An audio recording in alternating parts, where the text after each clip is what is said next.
जगदाळेंच्या मुलीने पहलगाममध्ये घडलेला संपूर्ण प्रसंग सांगितलाय। मन सुन्न करणारा हा प्रसंग ऐकून तुमच्याही अंगावर काटा आणि डोळ्यात पाणी आणि त्या नराधमांविषयी प्रचंड चीड आल्याशिवाय राहणार नाही।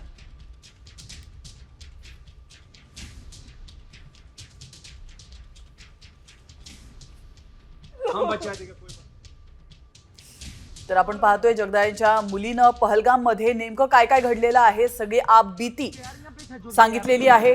नेमका त्या प्रसंगी काय घडलं, कशा प्रकारे या दहशतवाद्यांनी त्यांना घेरलं आणि कशा प्रकारे त्या ठिकाणी फायरिंग केली, या सगळ्या गोष्टी त्यांनी सांगितल्या।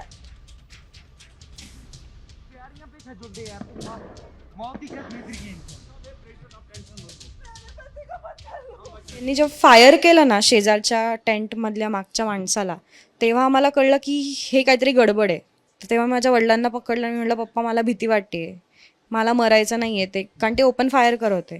माझे वडील बोलले तू काळजी नको करू, आपल्याला काही नाही होणार। तर त्या माणसाने पप्पांना डायरेक्ट बोलला ए चौधरी तू उठ बाहेर आ।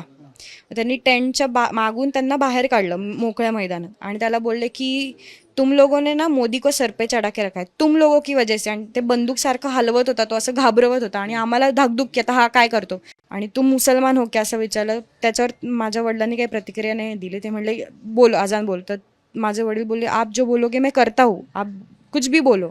आणि असं म्हणून अजान नाही आहेत म्हणून त्यांनी गोळ्या घातल्या। तर एक गोळी त्यांनी डोक्यावर घातली, एक कानातून म्हणजे कानाच्या शेजारून इथून गेली आणि एक इथे छातीला लागली। 3 बुलेट्स त्यांनी बॅक टू बॅक फायर केला आणि माझे वडील एका झटक्यात खाली पडले।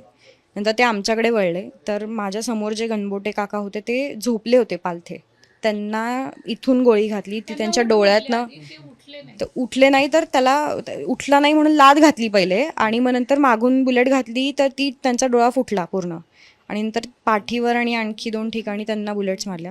आमच्या शेजारी लागूनच माझ्या शेजारी एक आजोबा बसले होते, त्यांनी मला असं मागून धरलं होतं कारण ते खूप घाबरले होते आणि मी माझ्या आईच्या डोक्यावर टिकली होती आणि माझ्या समोर ज्या गणबोटे काकू होत्या त्यांच्या पण डोक्यावरची टिकली त्याला समजायच्या आधी काढून टाकली आणि मी म्हटलं तुम्ही, आम्ही अल्लाहू अकबर बोललो होतो, आम्ही रेहम करो असं ओरडत होतो तिकडे, कारण ती सिच्युएशन आम्हाला तेव्हा जे लोक आजूबाजूचे करत होते आम्ही त्यांना कॉपी करत होतो त्या मुवमेंटला। आणि मग त्यांनी आमच्या शेजारी पण जी फॅमिली होती तिथल्या 2 लोकांना बुलेट फायर केला, फक्त त्या म्हाताऱ्या आजोबांना नाही केलं काही। आणि मग तो पळून गेला तिथनं। ते हात जोडत होते की क्या हुआ सर, हमने क्या किया आपको, असं तसं। हाँ तुम लोगों ने मोदी को सर पे चढ़ा के रखा है, तुम लोगों की वजह से हमारा मजहब खराब हो रहा है, हम लोग बदनाम हो रहे हैं, तुम लोगों ने वीडियोस बना के वायरल किए कि हम आपके औरतों को और बच्चों को मारते हैं आणि तुम मुसलमान हो क्या असं विचारलं। त्याच्यावर माझ्या वडिलांनी काही प्रतिक्रिया नाही दिली। ते म्हणले बोल अजान बोल। तर माझे वडील बोलले आप जो बोलोगे मैं करता हूँ, आप कुछ भी बोलो।